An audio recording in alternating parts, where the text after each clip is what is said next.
try that again. Good evening. Good evening. Thank you all so much for being here tonight. What a great turnout. I'm Elizabeth Merman-Joswick. I'm the Dean of the College of Arts and Sciences here at Gonzaga University, and I am so honored to be part of this historic first visit of a chairman of the National Endowment for the Humanities to Spokane.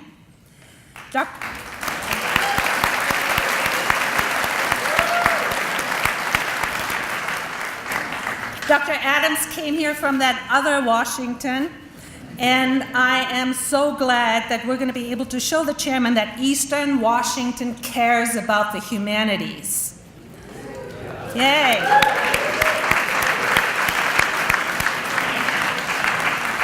We must care now more than ever. Let me provide a little bit of context for this talk. At Gonzaga, a Jesuit, Catholic, and humanist institution, our mission is to educate men and women for others and for the common good. Our goal is to educate the whole person, mind, body, and spirit. And our values include respecting human dignity, working for social justice, and recognizing our global interconnectedness. We wish to provide an inclusive educational environment where all students can study what it means to be human, where service to others and care for creation are not just empty phrases. We're committed to educating democratic citizens who, because they know about history, literature, language, religion, and culture and philosophy, can act with compassion and with empathy. Part of our mission, therefore, is to engage with problems in our local and global communities.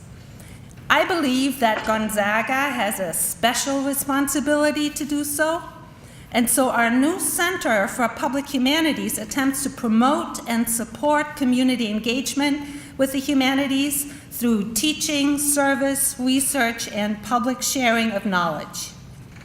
In this, its first year, the center's focus is on veterans, the men and women who have served this country, and Dr. Adams is one of those.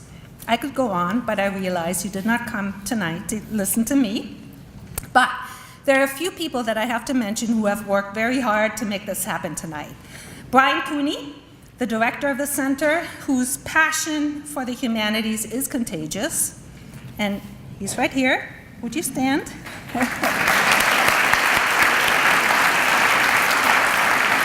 Marshall, Washington State's Poet Laureate. He was instrumental in the creation of the center, as were Laurie Arnold, Shannon Dunn, Greg Gordon, and Paul Manogera, and many others. Like so many faculty members in the College of Arts and Sciences, they have been tireless advocates for the humanities. I would also like to thank Teresa Howenstein, whose organizational skill made all of this possible tonight. We've received so much support and encouragement from Humanities Washington, and I'm happy that Julie Ziegler was able to join us tonight as well, and I'm also very grateful to her colleagues in Seattle. Last, but in no way least, we owe a huge debt of gratitude to Liz Morris, the chair of the college's External Advisory Council. She's hiding in front here.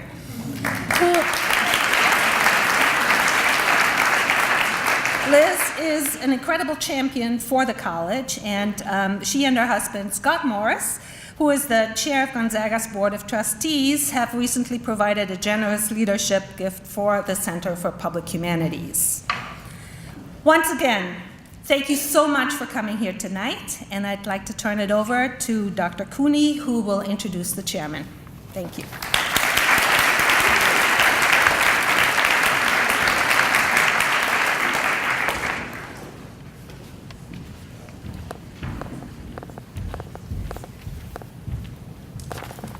Good evening. Thank you all for coming out. I appreciate it. I think we all appreciate it, and thank you for coming to Gonzaga. My name is Brian Cooney, and I'm a professor of English and the new director of the Center for Public Humanities, an initiative that Elizabeth was discussing that aspires to make more available the resources and expertise of our college to the entire community. We believe that Gonzaga can facilitate a dialogue in Spokane on the topics most important to all of us, be they political, cultural, or spiritual. And I want to echo Elizabeth's thanks to Julie Ziegler, who really was instrumental in making this evening happen, to Todd also, who's as well was really laid the groundwork for the foundation for the visit from our esteemed guest. And of course, I'd also like to have a round of applause for the Dean, who's an extraordinary champion for the humanities on campus and has made a huge difference in the town.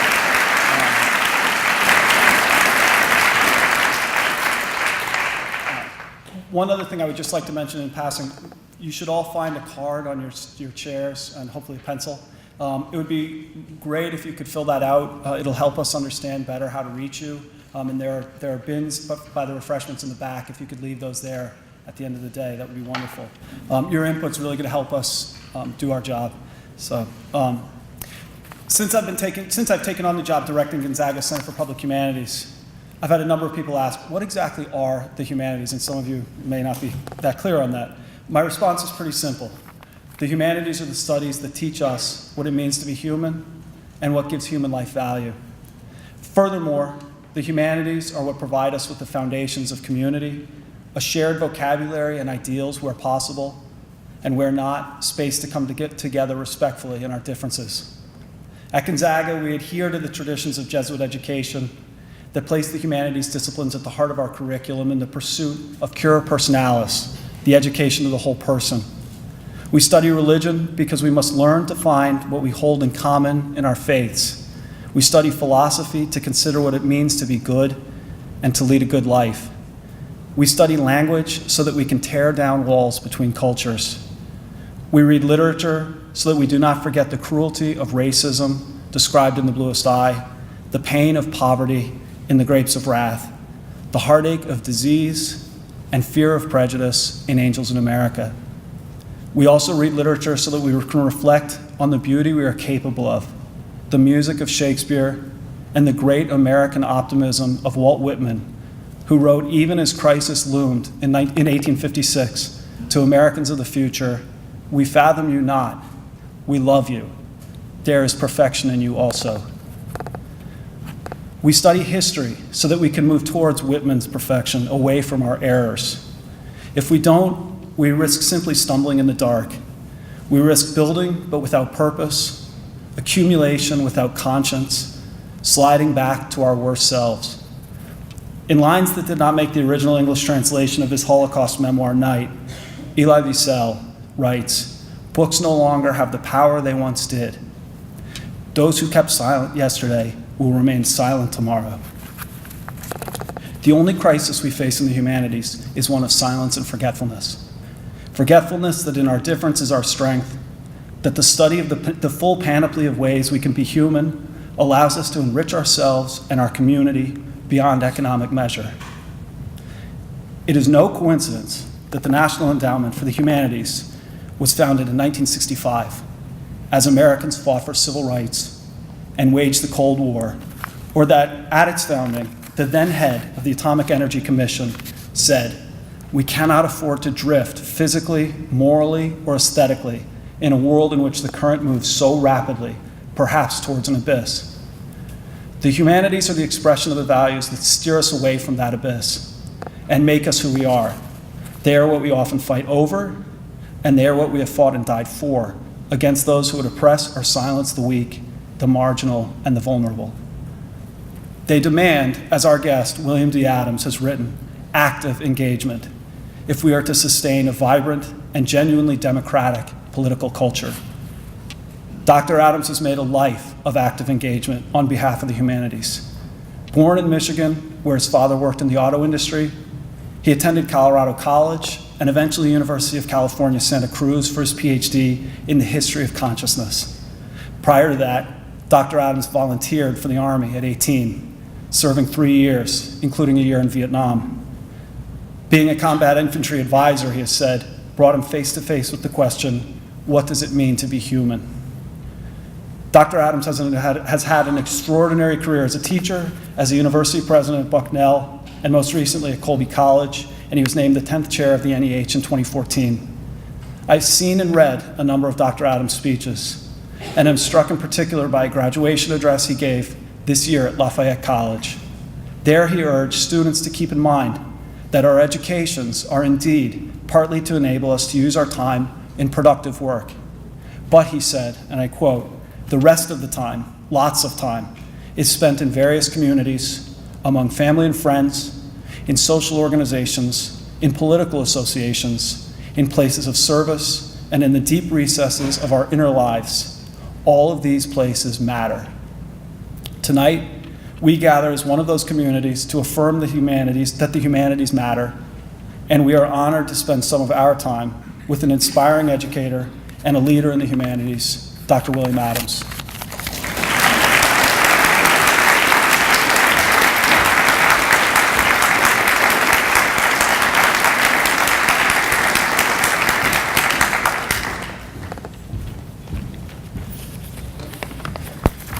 Well, thank you, Brian, for those nice remarks, and thanks to all of you for being here tonight. I understand there's a basketball game, and I'm kind of astonished that there's anybody here tonight, so thank you for coming out in this way on this occasion. In addition to thanking Brian and the Center for Public Humanities, I want to thank Julie Ziegler, who was also persuasive in issuing this invitation.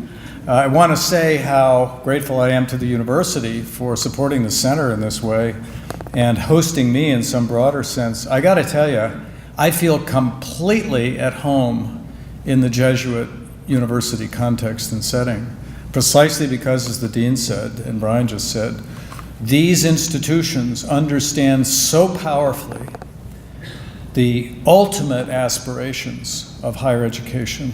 And they have clung to this notion of educating the whole person. What a wonderful phrase. It sounds so old-fashioned in certain ways, but it's so profoundly resonant. And I think in places like Gonzaga, there is an admirable continuing commitment to this notion that we have to prepare students for whole lives, because indeed they will live whole lives. So it's great to be here, and I feel so at home in your company and in this place. And finally, of course, to all of you for coming out, I'm grateful for the interest you have in this topic of the humanities and the experience of war, about which I want to speak tonight.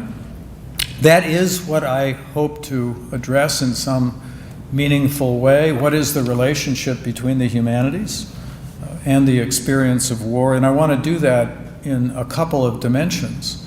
I want to talk about the humanities and their relationship to the individual's experience of war, the relevance of the humanities to individuals who have gone through combat experiences and come out the other side, and how the humanities speak to those experiences and to those individuals. But equally, and I'll spend some time trying to connect these two things, I think it's terribly important that we understand the ways in which the humanities speak to the experience of war as a collective experience, as an experience that our country undergoes, and that different countries undergo, but ours in particular, and how the humanities help us make sense of the collective experience of warfare. This country has been at war pretty continuously now for a couple of decades, and I don't know what you think about the future, but I would not be surprised if we continue to experience conflicts of the kind that we have recently. So it is a hugely important question for the country.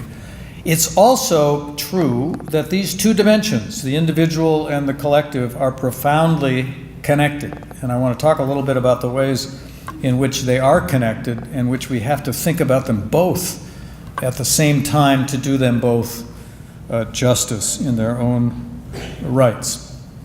I hope you'll indulge me if I begin this and sort of build a platform by telling you a story.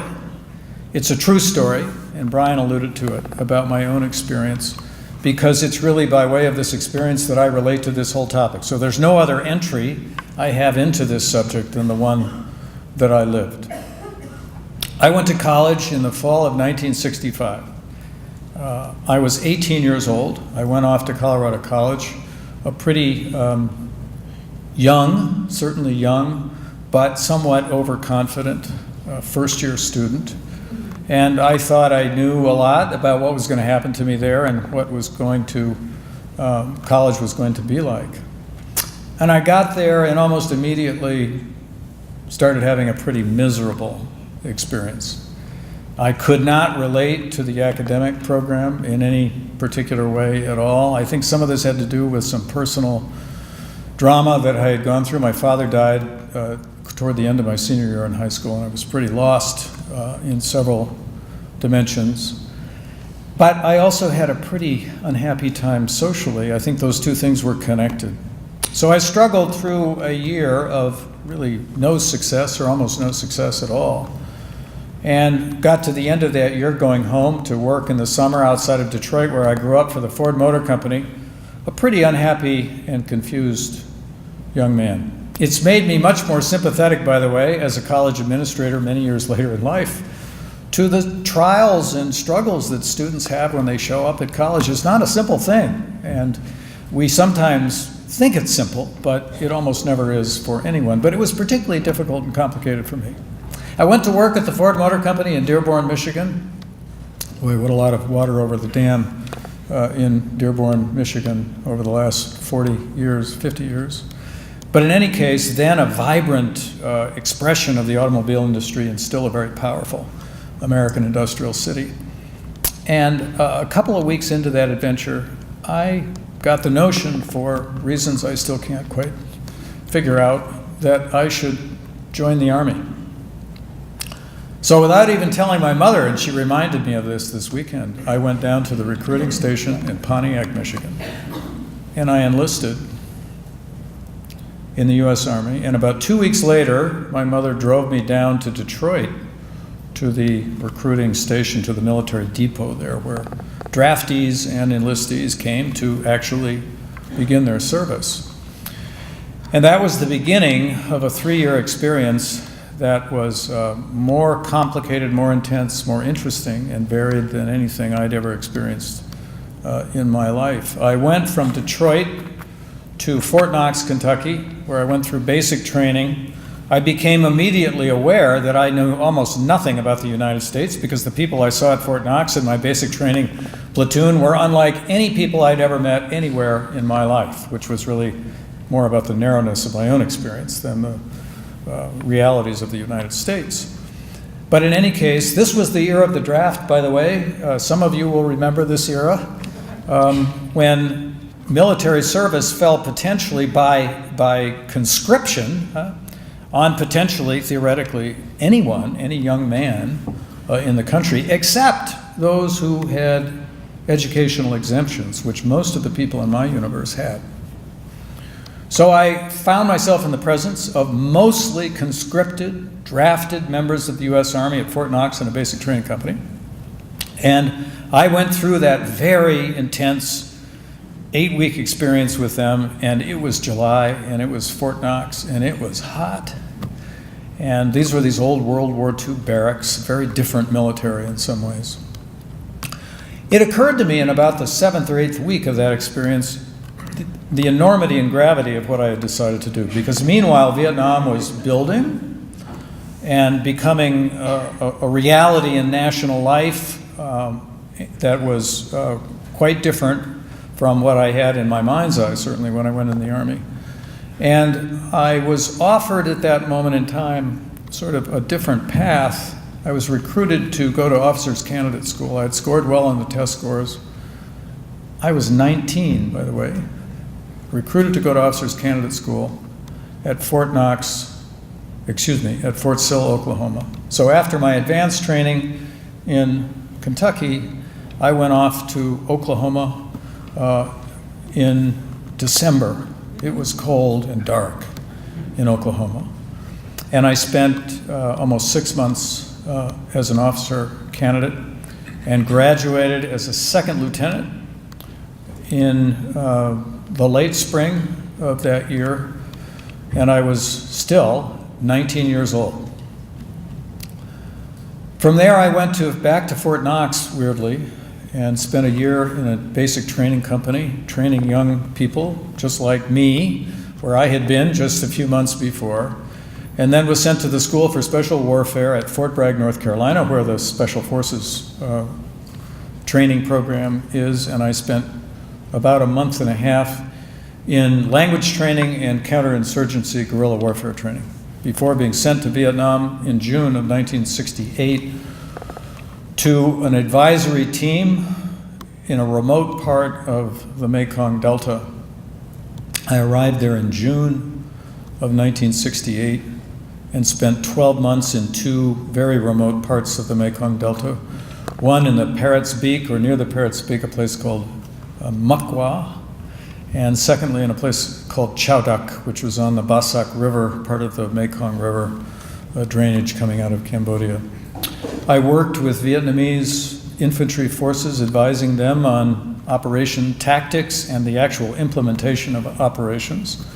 It was an enormously difficult, complicated, but extraordinarily interesting year, partly because I was with the Vietnamese, not American forces, though we were with some Americans, but not very many. It was difficult for reasons that I'm sure are obvious to anyone thinking about what Vietnam was like in 1968. And it was very, very taxing, personally, in many, many ways. But I made it. I survived. I got through that period. And I returned finally to the United States in the late spring of 1969, and I landed at at Travis Air Force Base in California. My girlfriend met me after a year of separation, and she took me to the Oakland Army Terminal in Oakland, California, to actually get discharged from the United States Army. This was the moment of freedom I had been waiting for. So I was discharged, and the next day we went to Berkeley, California, to the campus of the University of California at Berkeley, to meet some friends who were coming up from Los Angeles to effect a transfer to Berkeley from UCLA. This was in May of 1969. That may resonate with some of you. This was one of the most cataclysmic and remarkable moments in the anti-war movement and in the general overall movement of the 1960s. It was a conflict that was taking place in Berkeley around a place called People's Park, about which I knew nothing. So my friends and I innocently walked to the administration building called Sproul Plaza, a famous place at Berkeley. And the campus was surrounded by National Guard troops and state troops, state police, and there were helicopters circling overhead. And almost immediately, the campus erupted in a violent confrontation with National Guard troops, state police, and students, and lots of other people. And we decided it was better not to be there. So we turned around and ran literally out of the campus and went back to San Francisco to kind of think other things and do other things. Later that afternoon, watching a television in San Francisco, we learned that James Rector had been shot and killed by police on Telegraph Avenue, one of the first deaths in the anti-war movement in the United States, and an extraordinarily important event in that time in history. So I was back from Vietnam for 24 hours and was involved in a demonstration, not willingly, but accidentally, against the war, also against the University of California, I have to say. Ronald Reagan was governor, by the way, at that time. And I was pretty much at a total loss to understand what was happening in my country. And that experience of seeing the country coming unglued right in front of me added to a level of confusion and sort of struggle that was already there and kind of embedded in my mind from the experience of the war itself. We left Berkeley, we went down the coast, we had a kind of a wonderful week together alone, and then I went back to the University of Michigan, enrolled in summer school. As it turned out, Ann Arbor was sort of on fire for most of that summer. So there was no escaping the anti-war movement. And I had a wonderfully interesting summer in Ann Arbor, studying philosophy, studying psychology, and art history, as it turned out. I went back in the fall of '69 to Colorado College, which welcomed me back. I'm not sure why, but they did. And then began my undergraduate work, which led to a degree and then on to other things. The reason I tell this long story is the following. My own personal struggle was twofold. It was really, in the first instance, and maybe most importantly, about trying to understand what had happened to me in Vietnam and how that experience had affected me and how it had changed me. I knew that it had affected me in powerful ways. I think quite understandably, people talk about combat and the experience of war as one of extraordinary intensity. If you listen to vets talk about it, if you read sort of autobiographical accounts, you'll hear people say things like, this is an indescribable, virtually indescribable intensity that one experiences in combat, which casts light on all kinds of significant things, sometimes in a very confusing way. But there's a kind of a brilliant clarity to some of these experiences. But they're also profoundly, I found, confusing.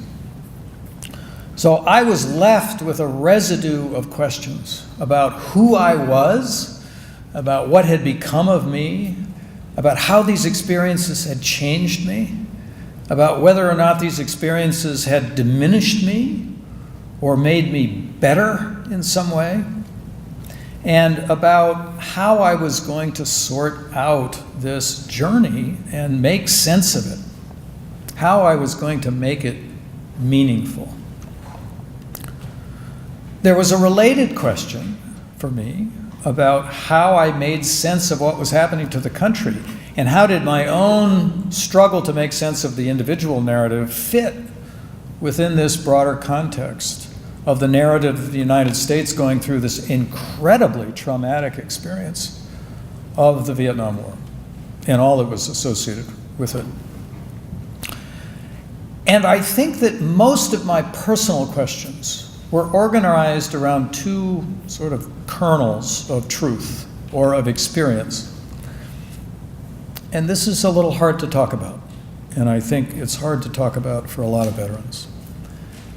Today, we would call the first thing, the first important truth, or the first important nugget of experience, the problem or the reality of what people are now calling moral injury, which is the ways in which the experience of violence affects and changes both the victims of violence and the perpetrators of violence.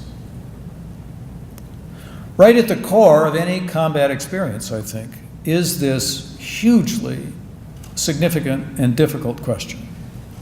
It's something that veterans have a lot of trouble talking about, but it's something that every veteran of every combat experience in war understands in very powerful ways, or at least confronts in very powerful ways. How do I make sense of what happened to me in this setting of violence? And how do I come to terms with the things I saw, the things I saw people do, the things that were done to me, and most difficult of all, the things that I have done? How do I make sense of this phenomenon of moral injury? How do I come to terms with myself as a human being? That is one enormously loaded and complicated set of questions and issues. And I think it lies at the very center of what veterans, in one way or another, of combat are most often struggling with. Not every person, I concede, and not always in the same ways. But nonetheless, powerfully present in some way in their journey, in their individual journeys, is this problem of what I'm calling moral injury. Another dimension, though, and this is the hopeful part, I suppose, that's very powerful, is the good things that happen to people in combat and in war experiences, which also are extraordinarily intense, deeply revealing about both personal attributes and the experience generally of people, of human beings in those situations, and which are essentially positive. One thing that veterans talk a lot about in this regard is the experience of comradeship and the almost incomparable sense of commitment and identification and connection to the other human beings with which they endure these experiences. It's talked about in every book ever written on war, going all the way back to the great classic pieces of war literature from ancient Greece and other classical cultures. And it continues right up until the present time, that deep sense of identification.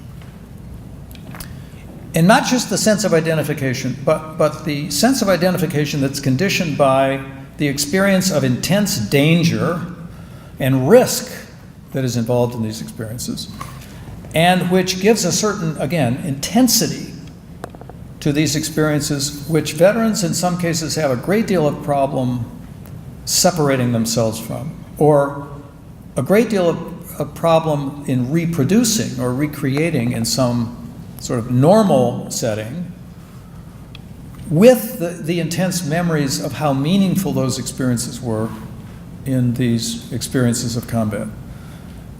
Some of you certainly saw the movie, somewhat controversial, and I understand why, American Sniper, which I think sort of unravels or unfolds some of these themes.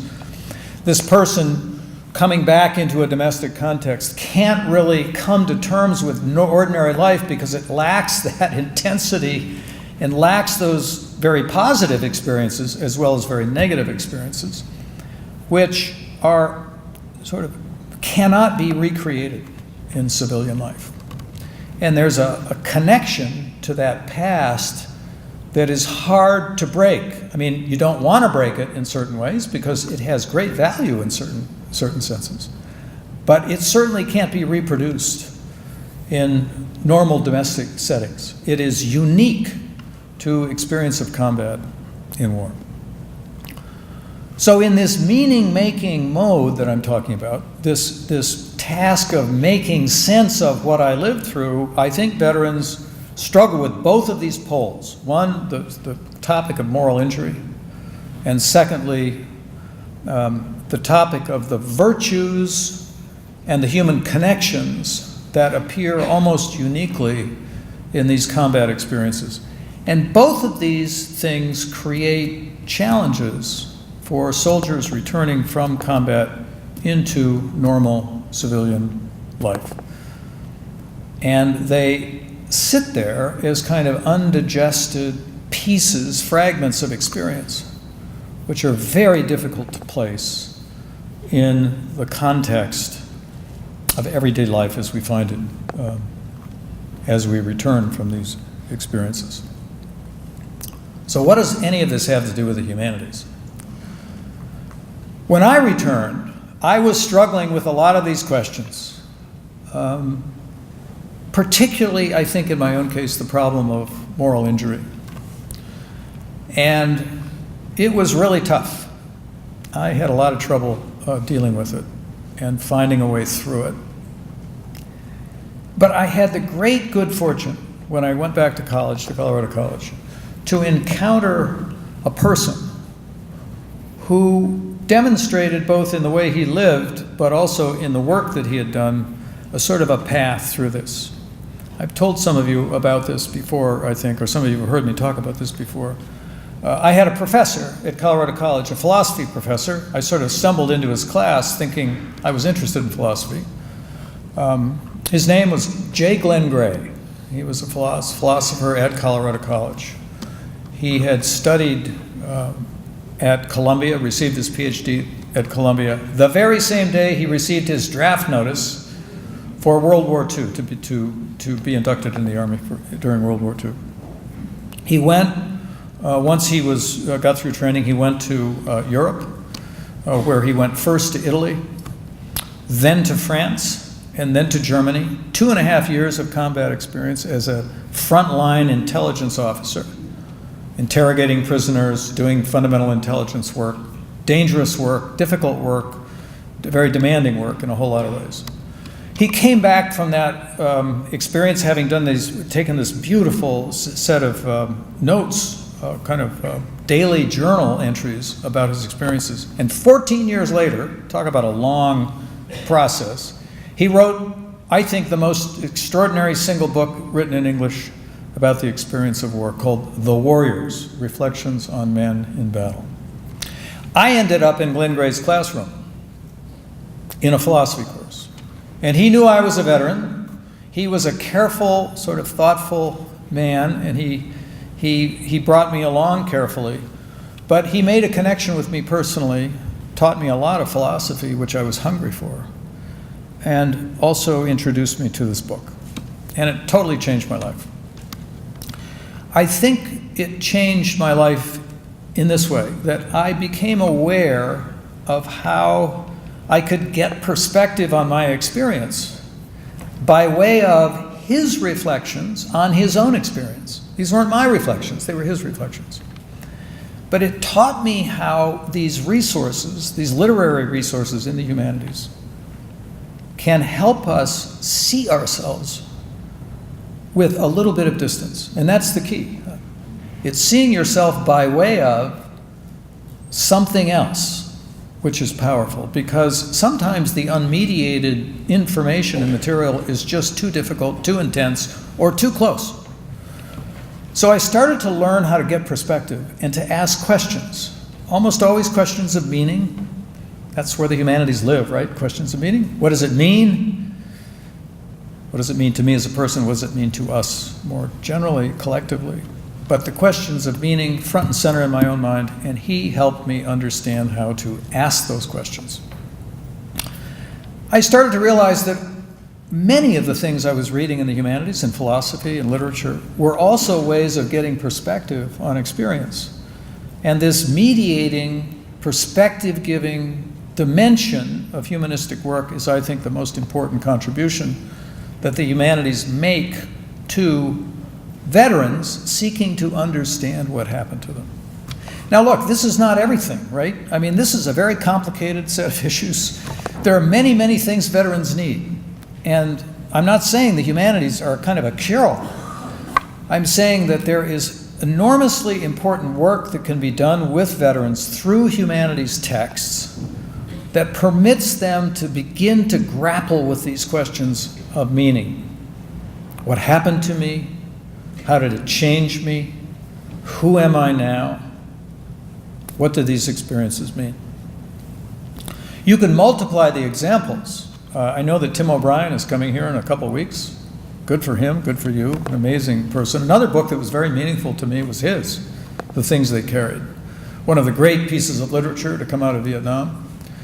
And Tim also, now he's written many books on Vietnam, provides that same kind of meaning-making perspective about his own experience, and for veterans, another way of looking at what happened to them and thinking about it. I don't know what Iraq and Afghanistan veterans think about that literature, the Vietnam literature.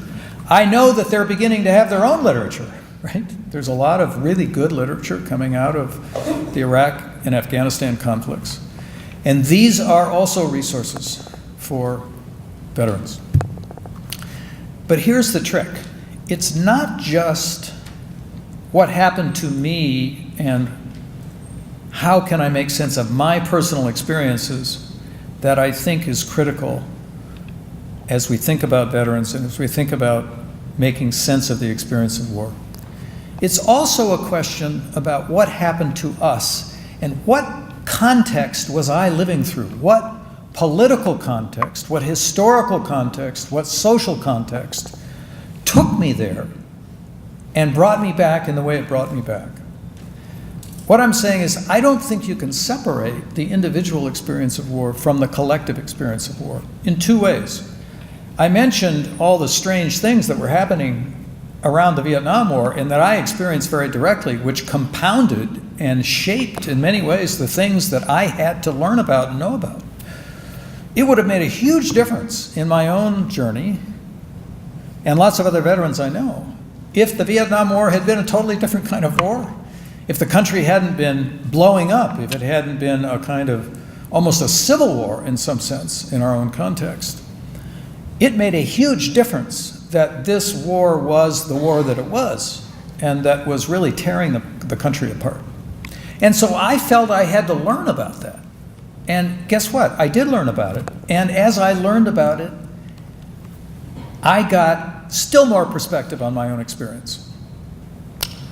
In Vietnam, by the way, I happened to have some close encounters with a figure who became notorious in some ways in the history of the Vietnam War. A guy named John Paul Van, who was an advisor. Ultimately, when I was in Vietnam in the Mekong Delta, he was the deputy commander of the 4th Corps Tactical Zone, a very, very significant person. He was not a military officer at that point. He had been a military officer, but he left the military because of disgruntlement about the war and how it was being pursued by the military. He came back to Vietnam in a very powerful role. And I got to know him a little bit because he used to show up in the middle of the night or the day or the morning or whenever he wanted to show up, and he wanted to know what you were doing. And you better have been doing something, or it was a big problem. Years later, the New York Times reporter Neil Sheehan wrote an extraordinary book, I think about a decade after the war, called A Bright and Shining Lie. I don't know if anybody here has read it. It's a history of John Paul Van in the context of the history of the war. I think it's the single best history written about the war. But for me, it was just completely illuminating. And it explained so much of what I had been struggling to understand about the collective story, about the story of the country, about how we got involved in Vietnam, why we got involved, and why it didn't work. It's a small example of a big topic. The big topic is, how does a country come to terms with its experience? And how does that coming to terms of the collective experience of the collective body relate to the person? Now, fast forward to today. We're pretty careful and tender around this topic with Afghanistan and Iraq veterans. We don't like to talk very much about the political context, about the rationale for the war. But I got to tell you, when I talk to Iraq and Afghanistan vets, what I hear is that increasingly there is a disjunction between their own personal experiences and the way the country is coming to talk about the war. And I think that's a huge issue. What I'm saying is simply this. Even as we try to help veterans come to terms with their own individual experiences, we have to be thinking about the country and how it's coming to terms with its experiences, lest we repress the memory of these conflicts, or lest we let the memory just evaporate, which will sooner or later come back to haunt us. Here, too, the humanities have enormous power. Why? Because as soon as you're talking about history, you're talking about the humanities. And we need, as a people, as a country, to try to come to terms with these experiences collectively. What did it mean to us? How did it change us? What to suggest about the future of us as we contemplate different conflicts in the future. So it seems to me that these layers, the individual layer and the collective layer, come together, and that they must come together for the individual to make sense of his or her experience and for the collectivity to make sense of its experience in light of the experience of the individuals who fought the war. And there too, the humanities are terribly important. History, literature, philosophy, I would say, aimed at those experiences as national experiences and as episodes, traumatic episodes in many cases, for the country as a whole. A couple of parting thoughts, and then I'd like to open this up for questions and discussion if you're not heading to the basketball game and if there's still sufficient interest. Why does this matter? Well, it obviously matters to individuals to be able to come to terms with their experiences and to be able as whole human beings to incorporate their personal experiences in the broader narratives of their lives. We want veterans to be able to come to terms with their lives. But we also want the country to be able to come to terms with its life so that all of us can have an understanding of what happened to us collectively. This is especially important in the setting in which we now live, which is one in which there is a deep divide between the military world and the civilian world.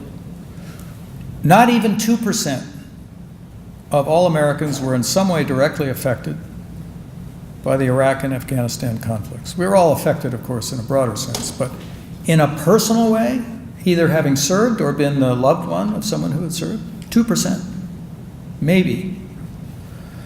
And in a democracy, I think this is a huge problem. So we're sitting on top of this big military-civilian divide, and we don't know how to close it. One thing we have to do to close it is to understand the experiences of those who served and to incorporate them into our understanding of what it means to be an American, and to try to connect to their lives in some meaningful way. Now, this is very hard to do because combat, the experience of war, is a special thing. And it's very hard for those of us who didn't participate to understand what it meant to participate. But it's not impossible. And there, too, to double back, these literary sources, these philosophical resources, coming out of Afghanistan, coming out of Iraq conflicts, are important for us as civilians, because we need to know something about the experience of these people who share this landscape with us. You can take that to an institutional level, which I think you have to do. It's vitally important for the democracy to be able to remember and configure, interpret, if you will, its national experience. And for that, we are all responsible. We all need to have a point of view on this. What happened? What took us there? What happened when we got there? What's happening now? And how does it bear upon what we might do in the future? And we're going to be called upon to make that decision. Maybe not this year, maybe not next year, but sometime, reasonably soon. We can be sure of that, because the world is just too strange and dangerous. We are going to have to face these questions again. So we have to close this civilian-military divide, and we have to become fluent as people in the experiences of our own soldiers in war, as best we can, to have a deep sense of empathy for their experiences, and then more generally to take the leap up to the next level of abstraction, to have a point of view on what the country experienced.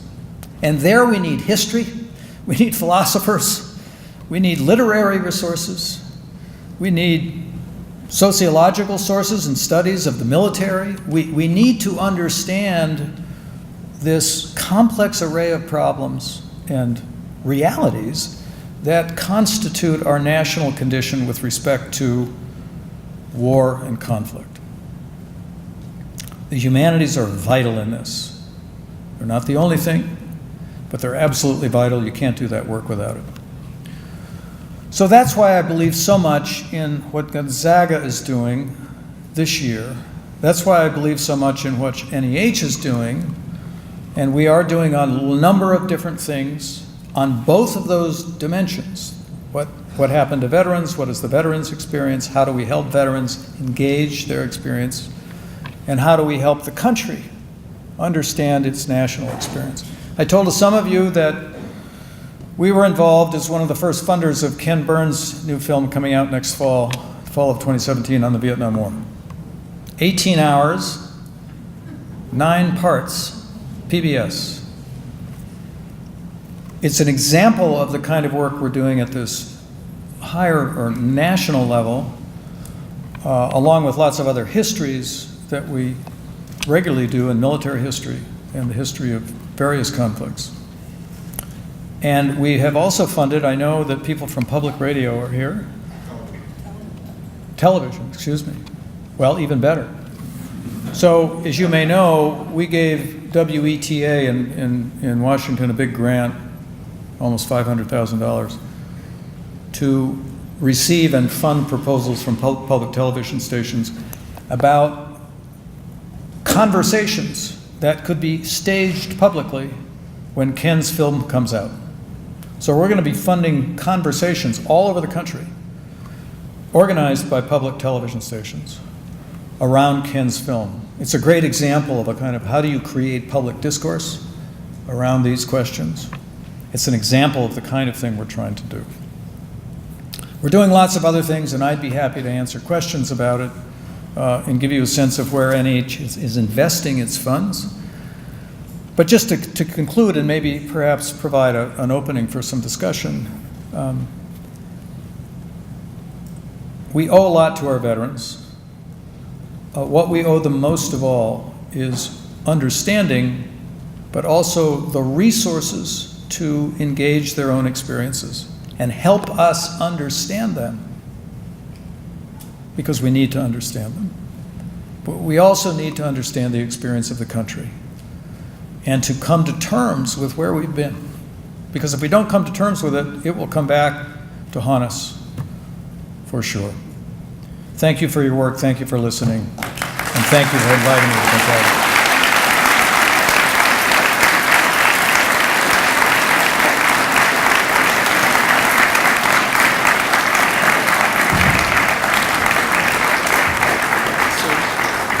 So Todd Marshall is going to walk around with the mic, so if there are questions, just give him the, and we'll, oh.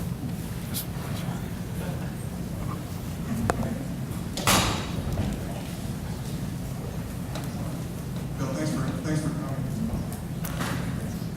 I want to bring you back to Glenn Gray's book, which I highly recommend to everybody. But probably the most profound chapter in that book is, at least for me anyway, is on the images of the enemy. And so he describes some specific images, but the broader point that he makes is the idea that it's a sort of a manufactured and abstract concept that then is utilized in a variety of different ways, basically for its emotional and psychological effects. So I wonder if you could talk a little bit about how you see the humanities dealing with that issue of the images of the enemy and the way in which the consequence of dehumanization that typically results from that. Well, as Glenn's book demonstrates, there are several ways in which he dealt with it as a philosopher.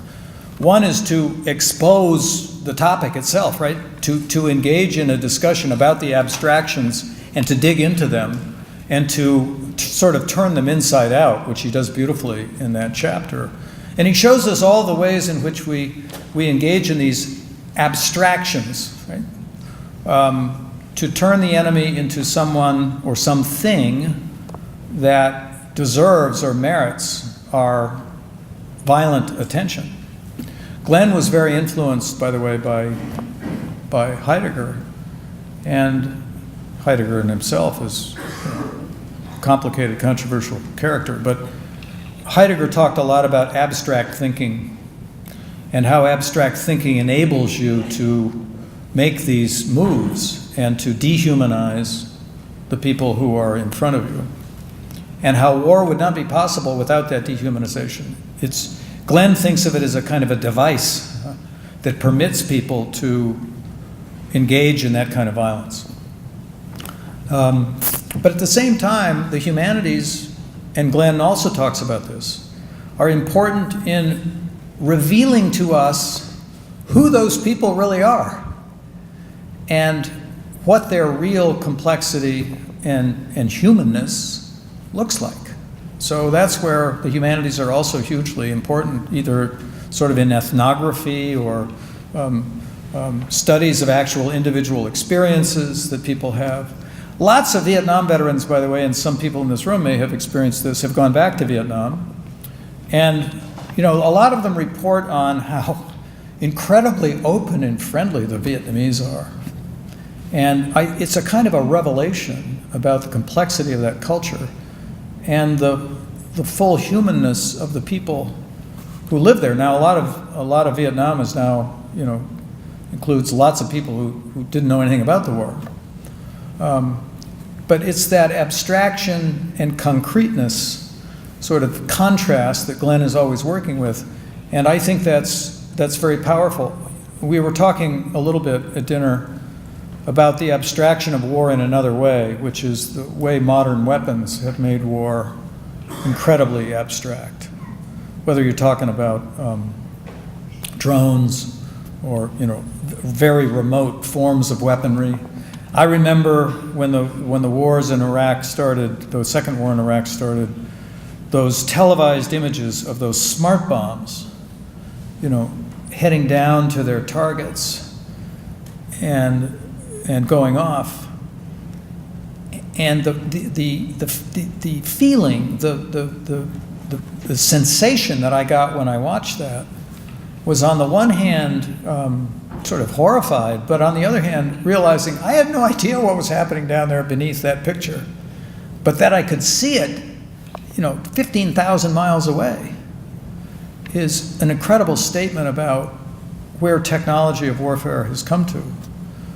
And it's a real problem, because I think it makes warfare even more abstract and our perceptions of the enemy even more abstract.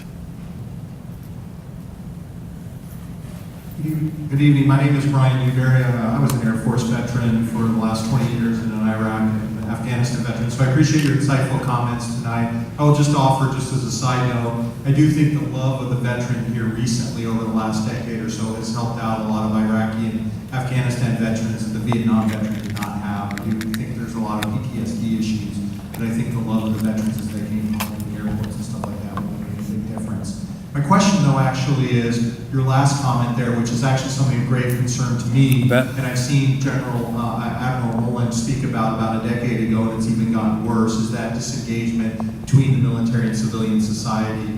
Right now, that's happening across college campuses. My son's in ROTC right now. It's a very small detachment that he's in, has very little engagement within. I will say that's different here at Gonzaga, which really cares about its ROTC unit, but at his university, it's not so much so. Do you see any solutions for that? Our military is not going to be growing anytime soon. It's only perhaps even going to get smaller. How do we do that? Because it is a challenge that we've never faced as a nation in a long, long time, and I do think it's a challenge, and I don't see any solution in it. It's the question of the hour. The only solution I see, frankly, is compulsory national service. Obviously not in the military exclusively, because it's too big a country, right? It's too big a country. The Army would be too big. But some expectation, this is a good thing to say in a Jesuit institution because you already live this, right? Some expectation that young people have to commit themselves for a period of time to serve the country. In the Army, in some kind of Peace Corps operation, or VISTA, or Job Corps, or teaching setting. God knows we have communities all over this country that need lots of things, including energy, human commitment, and engagement. So, you know, in the political environment in which we live, I think this is virtually impossible to seriously raise, but we ought to be raising it. We ought to be talking to our elected leaders about it. And because this divide is terrible for us. And it's unfair to veterans and unfair to people like yourself. So I think we just need to yell and scream a lot about the importance of national service and to say, look, we can do all these great things. We could do this. We could figure this out. That's as well as I can do.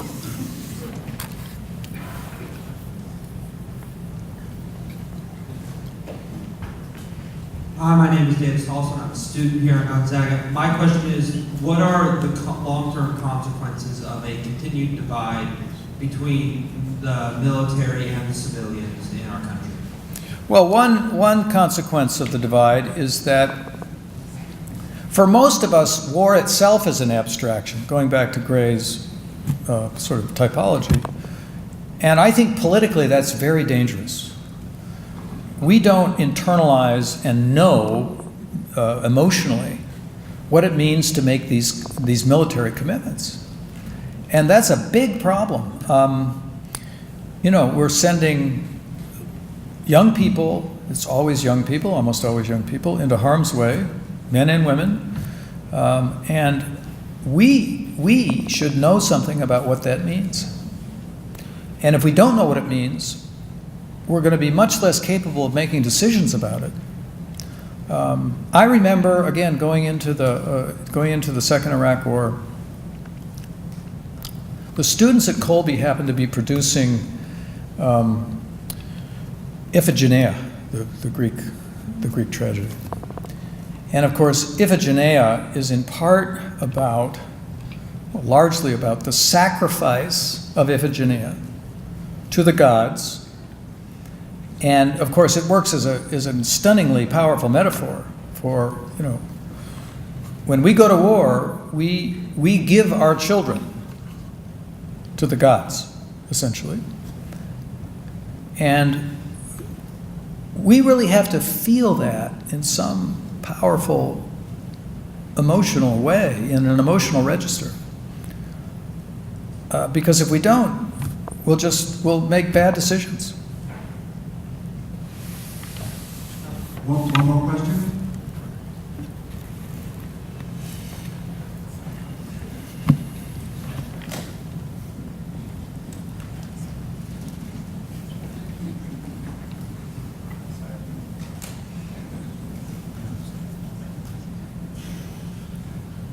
I'm a student here at Gonzaga.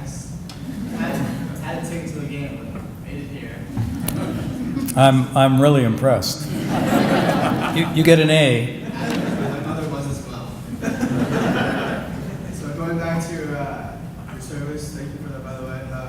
You think your connections with the people of Vietnam, I was kind of specifically thinking about like the language barriers maybe you faced. Do you think that influenced your progression in the field of humanities, like where you stand now? Wow, that's terrific. I think the question was about the cultural divide that I experienced in Vietnam, especially when I was with Vietnamese troops, and the humanities implications of that they're profound. I mean, I was always with an interpreter, even though I had studied language at Fort Bragg, because Vietnamese is a very complicated language. It's not complicated grammatically, but it's a language where meanings are determined by very modestly different inflections in sound. And so it's a very difficult language to speak truly. And you don't want to be, giving coordinates in a foggy way. So I always had an interpreter with me.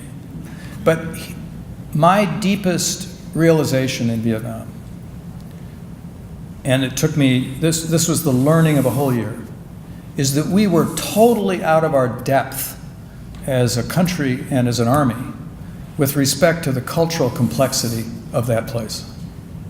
Totally out of our depth. One of the brilliant, though troubled, dimensions of John Paul Vann was that he knew that, and he thought he had a way to kind of resolve that. I don't think he did in the end. But here you have this ancient, very complicated culture, which is basically in a civil war. And we come, in with 500,000 combat or total troops, half of them combat troops, and we try to assert a conclusion to that long-standing civil war, which had colonial foundations in some ways. And it was just completely impossible for us to really grasp the complexity of that situation. So we were not well served by a misunderstanding or a lack of understanding of the cultural context. And had we known more about that cultural context, as Francis Fitzgerald, the great historian, one of the first American historians of the Vietnam War, said, if we had known more about that context, we might have thought a second time about it. So the cultural illiteracy that we sort of demonstrated in that conflict was enormously consequential and doomed the effort from the beginning. Now, here's where we go to time present. And speaking of anthropology, in 2002, how many people understood the difference between Sunni and Shia forms of Islam?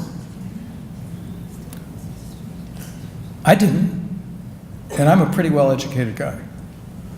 Though I had taught the Quran, actually, at Stanford when I was there. But now the Middle East is turning and sort of self-destructing around this conflict in that culture and in that religious setting, Sunni and Shia. And I don't think anybody really understood that. There might have been some people in the State Department that understood it. They certainly didn't understand it in the military, with all due respect. I don't think they did. So we have paid a huge price for cultural misunderstandings or illiteracy in the conflicts in which we have recently been involved. And that's just totally unacceptable. It's a question of language, but it's also a question of understanding culture, the way people construe and construct their worlds. So it's a wonderful question. It was the key question in Vietnam. I think it's a key question in Iraq as well. And, it'll be a key question again. We're arguing about Syria now. I mean, an enormously complicated place culturally, politically, historically. And I don't think our knowledge is nearly as evolved and full as it should be, given what some people are saying ought to go on there. So these questions of the humanities and cultural understanding are hugely significant. Well, I had one question, and Linda Van de Vander, in her Home for Mourning, addresses the difficulty that women in medical personnel had reintegrating after Vietnam War. What about now these women in combat and stuff? I mean, are their experiences and are their reintegration going to be different than it is for their male veterans? Or how are we going to have to meet their needs differently? It's a wonderful question, and I should say that, the experience of combat that women in the medical side of the military have had, including in Vietnam, were every bit as intense and powerful and difficult to digest as the worst combat experiences that frontline troops had. I sat on a plane coming out here with a young woman in the medical corps in the Army who had been in a station in Afghanistan. And I know just a little tiny bit about what she saw. But it's a huge issue, and it will be compounded by women in combat. That's not an argument against women going into combat. It's just that I think you're right that men and women will experience these things in somewhat different ways. So we better get smart pretty quickly about those differences. And we need to develop expertise at all kinds of levels. I spent some time out at Walter Reed Hospital last year and some programs that we were involved with there with the National Endowment for the Arts. And I just know how hard those people work and how much work there is to do and how severe combat trauma affecting both men and women is a huge challenge. And I suspect that there is a lot of room for a deeper knowledge about the ways in which women particularly go through these experiences and what they deal with when they come out the other side. We funded a film about women soldiers and combat experiences made by a terrific filmmaker in Pittsburgh that showed some of these differences, I think. But I think you're absolutely right. It's a field of real interest and need. Thank you. It's been a great audience.